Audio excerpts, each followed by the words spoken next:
Hey guys, what's up? So I'm back with another video, and today it's a UX breakdown of a widely popular language app named Duolingo.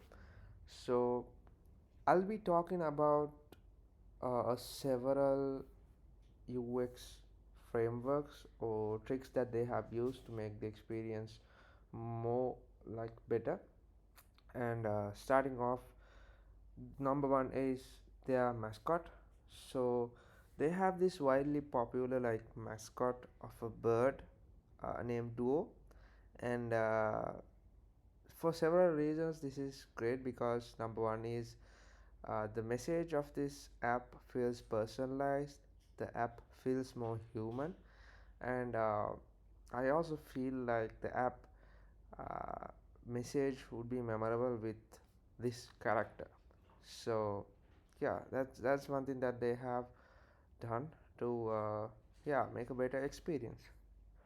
Then another thing that I noticed during the flow is, now when we go through the flow, usually what we see is a paywall before any of those lessons or any of the app's features are accessed. But in Duolingo it's not the case. So uh, as you go through all the screens, we first get to do the lesson, and we then create a profile. So once the lesson completed, and we get to create a profile, and then they will they will push you the what's that, the paywall, the features. You can either start your free 2 weeks of the trial, and see also the messaging, start my free 2 weeks. So the user is the app is very specific in what the user will get, so it's very contextual. Oh no thanks, they can try the free version. And also there will be there will be anxiety when clicking on that button, because what if I forget after 2 weeks? And to counter that, Duolingo will send a message saying, we'll remind you 2 days before your trial ends. You'll get a push notification on February 20th. So start my free 2 weeks. That's it. And this is like one of the uh, screens that are towards the end, I would say, of the onboarding. And yeah, so let's get started from the first screens itself. Now they are asking a bit of questions like where they are from and what they would like to learn, and we have the screen, right? So they are trying to, after the user inputs what they would like to learn, there will be a screen saying sit tight, we are setting up the Spanish course for you. This is great. This is what we call labor illusion, meaning uh, users value something that would take time. For example, say a bank transfer process. In general, we know it takes time, uh, but within an app it can be done very fast, right? So in that case, instead of showing it very fast and letting the user feel like this is some kind of a scam or this is not trustworthy, we can use something called labor illusion, meaning like have a fake loading bar or a spinning circle to show that something is being built, right? This is also something like that, but I believe this would be a better screen to have when the users are asked how much Spanish do you know, because depending on the level of Spanish, they can take that data. And I mean, obviously they obviously I think they are taking this data and creating a Spanish course. But yeah, that screen can be added after this to show that it's actually something that they are taking into consideration. And also one thing that I would love to see is why, I mean the why of these questions. For example, why do I need to tell you my level of Spanish? you know. And this is even this. Why do I need to tell you about how I heard Duolingo?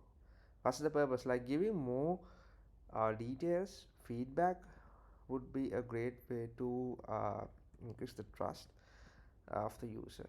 So once this is done, then um, we ask some of the like secondary questions. Why are you learning Spanish?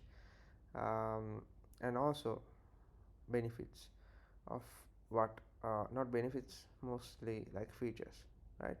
And then this. So this is also another great question. What's your daily learning goal? Now we call these user initiated triggers mainly because if a user is committed to do something, like for example, there is no way for me to skip this step, so I'll just have to select 5 minutes a day. So if I click on that, it triggers something called, I guess, cognitive dissonance. So my action or my belief is to do 5 minutes a day, and if my action goes against that, then I feel guilty, and because of that I need to stick to it, right? And we also have another theory called foot in the door effect. That means like small commitments can snowball into larger commitments. So that means if I select 5 minutes a day, then it's a small commitment, then maybe in future I might turn this into a larger commitment and maybe purchase their pro plan, right? Genius way to make sure the users are actually like getting into the flow.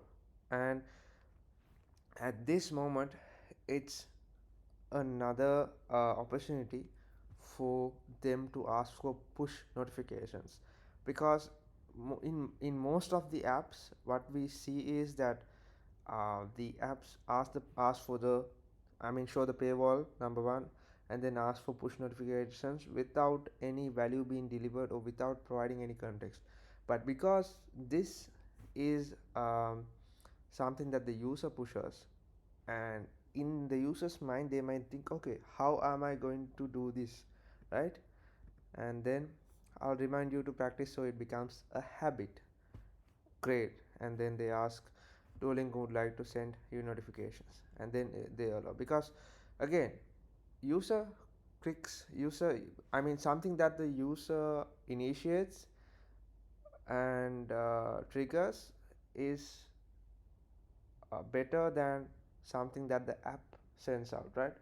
I mean, for example, I have selected 5 minutes a day, but since I selected it, and since I need to now know how I get reminded, there is a high possibility that I would allow the push notifications and I would react to the push notifications when they arrive, right? So it's great, to be honest. Then we talked about this screen, and then once the lessons are done, so if we go into the lessons, like in general, the lessons are all about gamifying the whole process. So they have systems like hearts, um, they have systems like hearts, like in a game, like if you get something wrong, um, the hearts will be lost, and there will be also like a warning. You have 4 hearts left, each mistake costs 1 heart. You need to finish a lesson. I mean, you need hearts to finish a lesson, right? So I would s- I mean, they have another great screen, and which I think would be appropriate for the first heart that is lost. That is, when the heart count gets lower, there is a message that says, even when you make a mistake, you are still learning. So it's encouraging, right?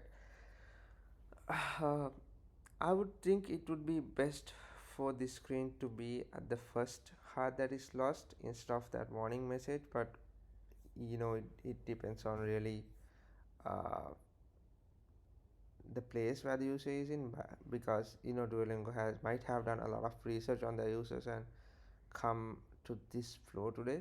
um, but yeah, it's a small thing that I noticed. And then once the lessons are done, again, great animation, um, this is user delight, right? And they introduce something called day streak. So again, streaks are something that helps users um, develop a habit of of continuing to use their app, right? uh, and